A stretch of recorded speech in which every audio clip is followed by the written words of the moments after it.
champions then, and today I am meeting with an important personality. I know you not want to miss that. Meanwhile, before we continue, don't always forget to click on that subscribe button to get our notification. Hey, don't touch it. We'll be right back.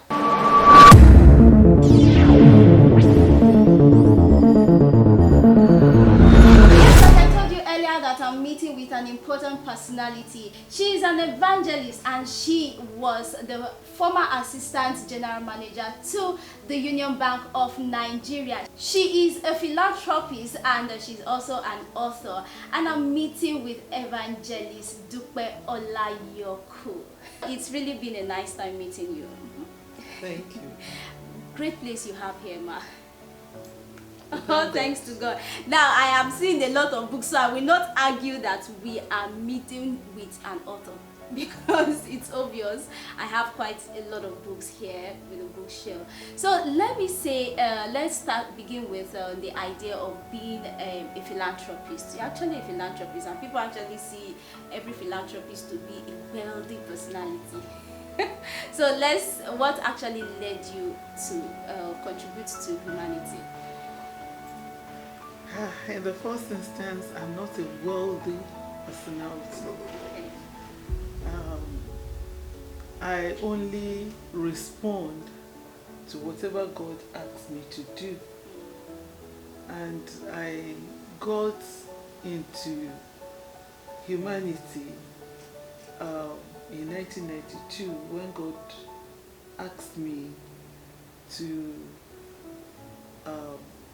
join hands with Ijamido Motherless Babies Home to take care of the orphanage. The woman that started the orphanage was Mrs. Irene Willoughby, and she was already getting old. She was tired, she needed help, and that was how I got in. And since then, other opportunities have been presented to me where God has used me to meet the need of some people. But I'm not a philanthropist. I'm not wealthy. Okay. Oh, if you say you're not a philanthropist, but we'll still accept the fact that you have always contributed to humanity, which is something that actually make life meaningful, influencing lives and impacting to the next generation coming. But let's quickly talk about your educational career. What was your struggle educationally? By the special grace of God, I had the opportunity to attend the best girls' school in Nigeria, and that is St. Anne's School, Ibadan. And with that, I was able to build on it because subsequently, I did not have the opportunity to go for further formal education. All I did after starting work with Union Bank, with Barclays Bank in 1972, was to go the professional way and start reading for banking. By the special grace of God, I'm a fellow of the Chartered Institute of Bankers today. Wow, that's really great. We have heard about a lot of young people, young ones who have discovered that education is a scam, and people said, I went to school. You understand the part? They went to school, what they studied is not what they are getting with the rate of unemployment in the country. How would you address that issue? In my opinion, university graduates, many graduate degree holders are poor today because they believed too much in their certificates. Okay. Whereas it is their skill, their talents and gifts that could really give them opportunities. The percentage of white-collar job available to the number of people graduating, is minimal. Yes, that's true. But if you prepare yourself, if you develop your skill, if you develop your talent, your gift, what you are passionate about, Yes. you will always find something to do. Many people don't look for opportunities. Yes. They are looking for money. Whereas it is in developing opportunities that will actually give you Yes. the money you are looking for. Okay. So So you are with the opinion that people should actually create opportunity for themselves. You create the opportunity rather than depending on the white collar jobs out there. you create opportunities.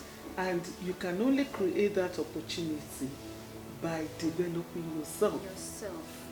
Okay, that's very nice. Okay, let's see how what led you to writing. What led you into writing? I would say that it's an opportunity that was thrown at me, which I grabbed. Okay, it's not because of what you studied now. No, Okay. I've not even written anything about what I studied about banking or anything. Okay. As an evangelist, I get invited to come and give talk, to come and give seminars, to preach, and I discover that mostly I work with the youth and families. Okay. And there came this day I was invited to a program, and after that a young man came to me to ask for the scripts. Okay. And then asked whether I have other scripts like it. And I said yes, that I write down, I love writing. Okay. When I'm invited, even if I have to speak to only 10 people, I write it down as if I was speaking to thousands. So he said he will want to compile most of those writings into a book. I said, is it possible? And that was what gave rise to my first book, Married for Life. Wow. It was actually a compilation of what all the teachings you've had. the teachings before. I've had before. Married for Life. Yes, this is the book, Married for Life by Dupe Olayoku. So if someone wants to get this book, where can we get it? I have many people marketing for me. Okay. And it's in some bookshops, the CSS bookshop Ibadan. Okay. Because I was in Ibadan when I started all this. Okay. I'm still finding a way of getting them into some bookshops. But if anybody wants a copy, you can always contact me. Okay. Or contact Moses Agunrege. Okay. You will always get a copy. All right. Initially, you were talking about your seminars, your teachings on marriage with the young people. Before we start talking about teachings with marriage, let's look at let's look at your marital status or your marital life, how it began. Like, at what age did you actually get married? I was going to 25 when I got married. 25. Yes. That was for our generation now. People will see that you're married at 25. You married quite early, but then back then it should be quite late. Back then it was a bit late. That was 1977. Okay. I got married to a man chosen for me by God, because after some failed relationships, I went before God and asked specifically, and He gave me the answer to. Yes. Yes, looking at that, our generation will actually say when you ask a lady out, especially the guys, when you ask a lady out, the lady will tell you, I don't have conviction, and they'll tell you, what conviction is that? It's just for you to say yes. So people actually do not feel cool. People don't feel okay with you, a lady telling them, give me some time, or let us pray about it, like the religion we always prove. You need to pray about a relationship before, you need to have conviction. Someone will just tell you during courtship, understand yourself and go by it. And besides, I recently saw a post of a pastor who said that dating before marriage is not what the Bible preaches. So I don't know, how will you prove that right or wrong? Are you for or against that? Dating before marriage. Before marriage was not talked about in the Bible.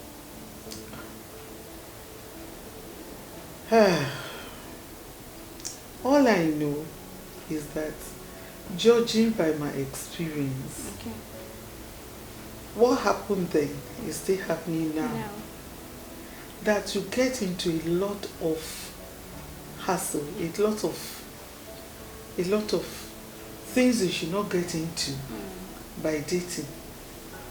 Okay. Maybe that's what he was talking about. Because the problem I had was that, you know, during dating, you have not gone out once or twice, and the next thing is inviting you to bed. And to me, that was not on. And I had problems. Until I went before God and told God that the next man you will bring to me, let him just tell me that, Dupe, I don't want a girlfriend, I want to marry you. Right from day one. And that was what happened. We were finishing a church service on a Sunday, and this guy that I'd been seeing for the past 5 years in the church, we never had any interaction, just walked up to me and said that, just exactly that. And I knew this is an answer to my prayer. And then we took it from there. Okay. Until I introduced him to my parents and he introduced me to his parents.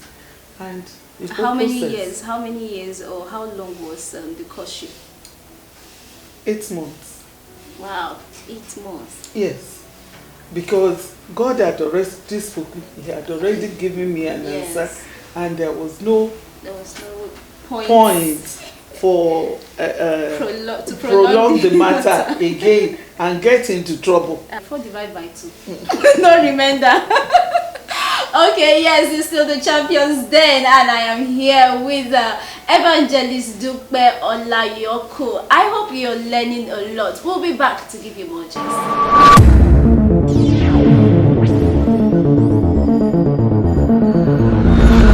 You're welcome back. It's still the Champions Den with Naomi Oba, and I am still here with Evangelist Dupe Olayoku. Madam, you told us earlier that you were the former Assistant General Manager to the Union Bank of Nigeria. How did you rise to that level? It's a long story. A story of 38 years to be given in maybe 2 minutes. Okay, you actually worked for 38 years before you became the Assistant General Manager. No. Altogether, you All worked together. as... Okay. Yes. Okay. Like I told you, when I discovered that I could not go on formal education, Yes. I was lucky to quickly tap into the professional training. Okay. And I would say that gave me some advantage. Okay. And it's a hard work. Like I said, you only could go for evening classes after leaving your work, go to the library, sit for exams, writing answers to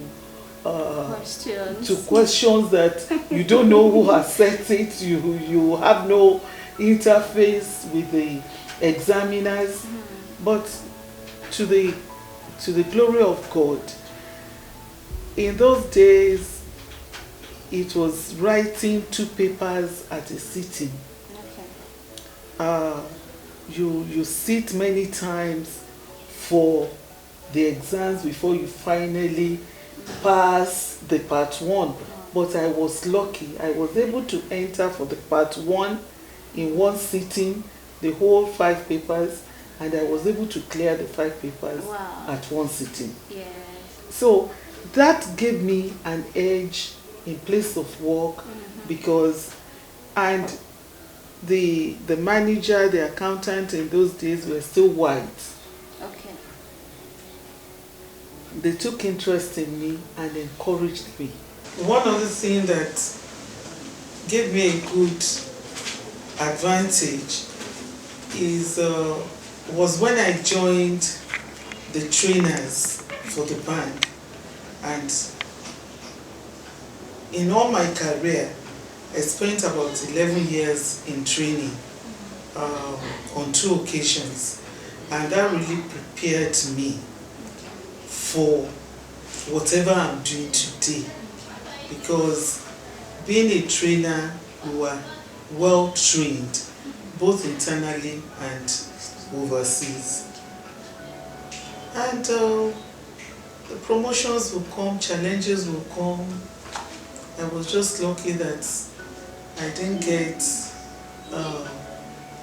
get involved with fraudsters and things.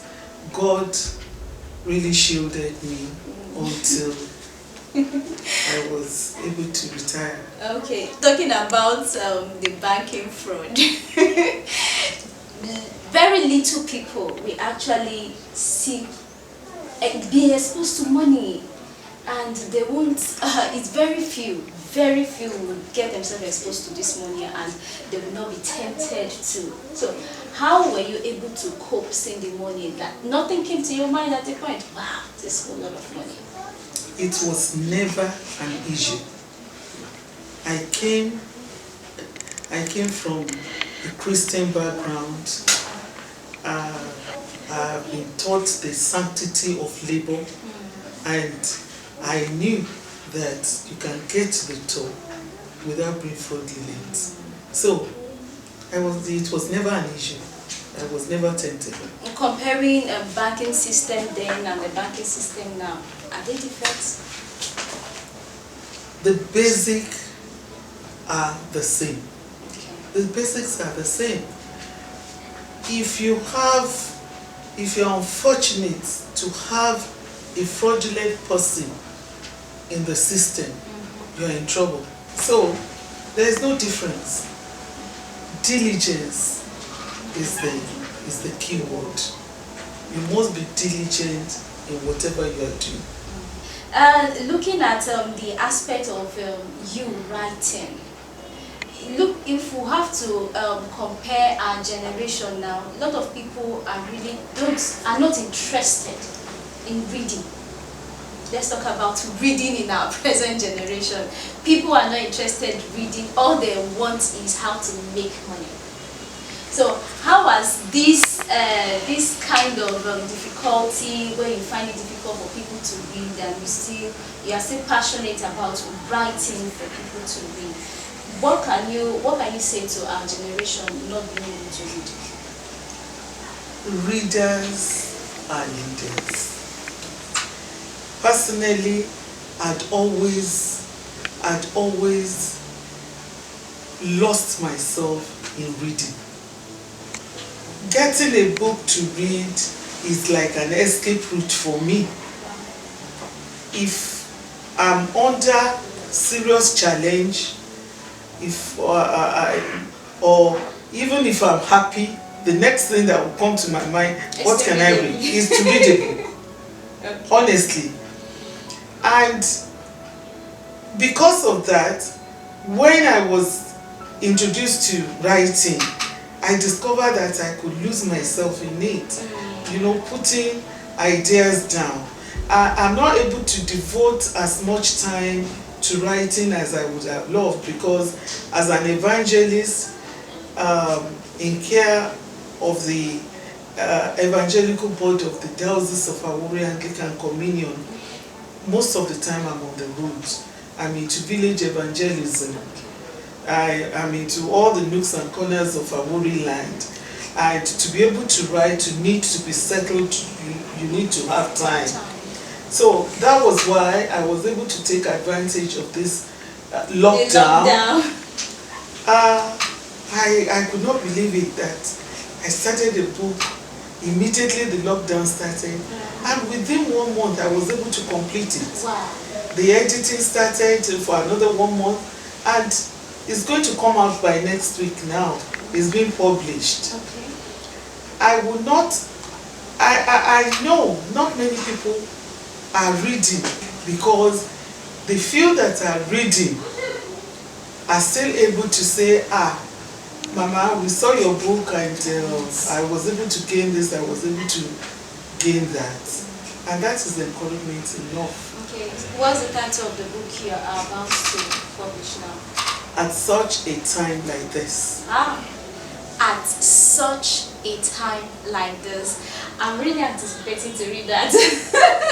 So you can actually still get the book written by Dupe Olayoku. We have one here, Married for Life, and we have another, The Tower Destiny, and we also have this, Thank God I'm a Woman. I'm interested with this, Thank God I'm a Woman. So let's talk about this book, Thank God I'm a Woman. What's the inspiration for this book? The inspiration for this especially is because all through my working life I discovered that most often I was a lone woman among all the men. When I went to England for my first course in 1980, I was the first woman, I was the only woman out of a team of 14. Wow. And throughout my career, I discovered that I was always competing with men. With men. A time was when I was the only woman among the credit committee of the bank. And I got lucky that the men accepted me and will always listen when I have something to contribute. But I discovered in my evangelical work, I discovered that women create a ceiling for themselves. Women believe that, most often women believe that they should be given an opportunity just because they are women. And I always tell them no. If you will prepare yourself as a man would have prepared, if you want to operate in a man's world, you even have to prepare harder than the men. And if you do that, they will make way for you. And that is the essence of this book. That you're being a woman. Even in the Church of God, I discovered, you know, in the Anglican setting, they don't priest a woman. Yes. There is no woman ordination in Anglican Communion. But right from 1998, I was placed in charge of a church. Wow. That even when they were going to bring a priest, my bishop came from Lagos West then in 1999 to say, Dupe, you have tried, you have established this, we want to bring a priest, because this place has grown. I felt so grateful to God. I said, Baba, you are welcome. And I moved on to another area. So even in the Church of God, I discovered that my being a woman has never been a disadvantage to me. And I wrote this book so that I will use it to encourage other women that beyond the sky is the limit. You don't need to limit yourself. Yes. Wow. That's really a great one. As a woman, you don't have to limit yourself. You are beyond what you think you are. This is just a great word from Dupe Olayoku. And I am really so excited. I am also proud to be a woman. So thank God I'm a woman. Are you also thanking God you are a woman? Hey, don't limit yourself. We'll be right back. Stay glued.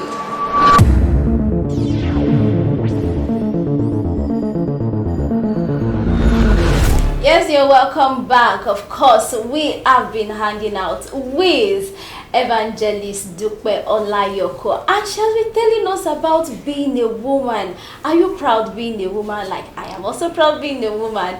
Yes, Ma, you still have to tell us about the gender inequality we have in our society. Women actually have the struggle. They are having this struggle of we have equal rights as a man, as a woman. And the fight has been ongoing, and with the, should I say operation from the men who said, women, your place is in the kitchen. And the women are also fighting that, no, this is who we are, this is what we are. Now, can you tell us something about the gender inequality? What's your take?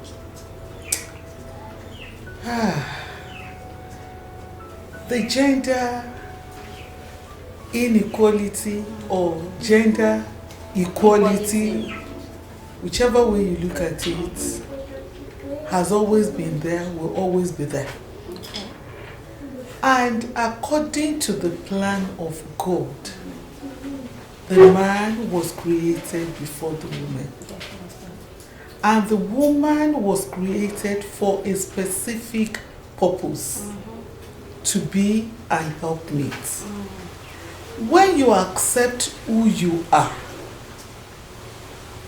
and you are able to develop yourself, what you are will place you in your rightful position. Exactly. So there should be no struggle. All my career years, I never had to struggle with a man. I be myself, bring what I have to the table, and that is what had always been speaking for me. And if we women will just accept that, not struggling or feeling that just because I'm a woman, a man has to make a way for me, has to open the door for me, has to open the car for me. If we stop that attitude, we'll discover that there is nothing to really struggle for. Let us talk about your career and your ministry and the family. And the family. How did you combine these three things in one, making a success out of it? This is one question that have fielded so many times, and I have only one answer: to the glory of God. In the first instance, your ministry is number one, your family is number two, and your career is number three. You have the family in between. If you are lucky to marry the right man, it's not only the woman that is the helpmate. My husband was my greatest supporter. If they would have wanted to choose to select a woman president, my husband will be the first to say, my wife can do it. My wife can do it. So I just discovered that he did, right from the beginning, he did everything possible to support my career and to support my ministry. When I was writing professional exams, he would take me to the exam center and sit in the car, in his car, waiting for me for 3 hours, because he could not imagine my coming back home at 9 o'clock alone. And when you talk about the family, he was there for our children.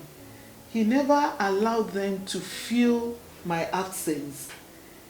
And if we needed it, my husband will cook for all of us, for me to get something to eat when I came back from work. Yes. Wow. If my job demanded that at a particular time. So he was a great supporter.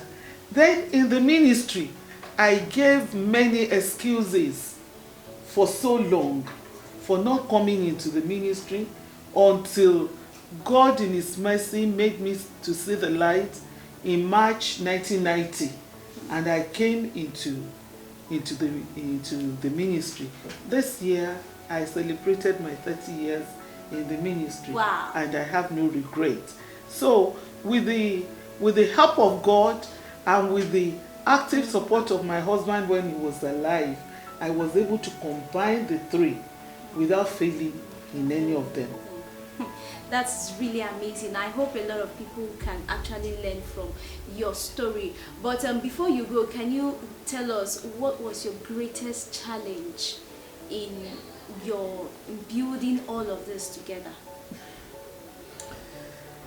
My greatest challenge was the envy of people.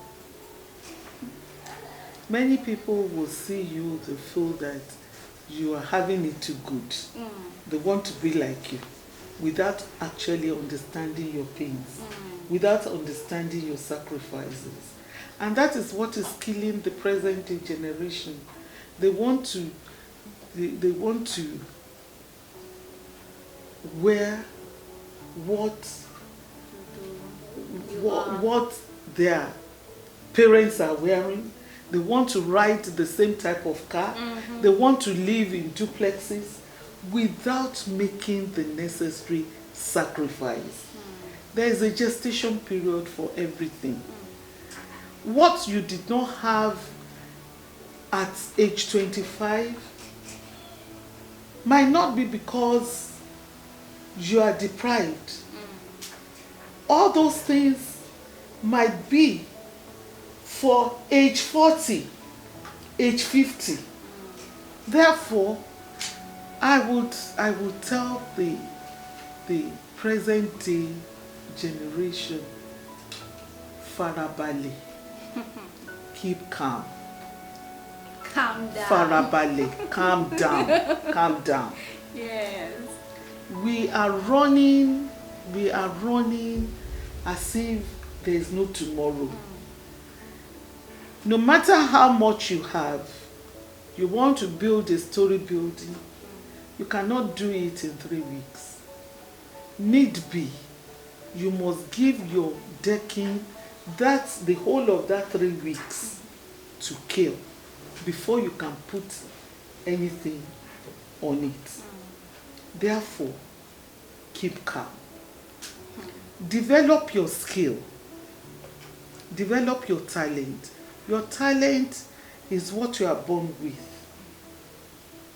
Your gift is what will make way for you. The certificate you have gone to university to obtain is to open your horizon. Yes. I know a young man who went to study in England, who did engineering courses, did business administration, international business course, and came home, was an MD of a company, And when the company went down, he looked at himself, saw opportunities in all the fallow lands, and decided that he was going into farming. People thought he was crazy. He bought, with the money that he had garnered, he bought about 100 acres of land and went into farming. Today, he's a farmer. Some people will still be saying that, how can a whole graduate, how can somebody who has international institution, how can he end up in a farm? That was his passion. That was, even before he went to university at all, when he was in secondary school, he would plant whatever he could, any seed he could lay his hands on. And eventually, he ended up being a farmer, a satisfied farmer. I knew another lady who went to read law, but ended up being an haberdasher, a hat maker. Wow. And when you talk about designs for who is who in this country, she's doing it. During this pandemic, a lady who was a dental nurse, but because of commuting, eventually that dental office collapsed. They had to send that, they collapsed into one and had to tell some people to go. While she was waiting for a job, she had learned how to bake, how to make things. If I show you what she has put together, where she'll be doing her baking, and she even offered now to deliver soups and moi moi to people in their houses, and she's already making it in the year of pandemic, just as Isaac sowed in the year of famine and he reaped 100-fold. So there are great opportunities still available if only people would develop their skills. Thank you so much. It has actually been a great time. You have also given everyone, giving us eye-opening charge on what to do. So you out there who is thinking that education is a scam, education is not a scam. No. It's to open your horizon, just like she has said. What an amazing time. It's really been a great time talking to you, and I hope that your message will influence our generation and will actually open the eyes of people, open their ideas to good opportunity. Yes, it's the Champions Den, and don't forget that the secret of champions is in their stories. And I am Naomi Oba, always on the Champions Den to give you information on how people have fought rather to meet up with success. Hey, success is not just a day job. You can follow me on all social media handles. It's Naomi Oba across all social media. I'll join you next time for another episode. Stay blessed.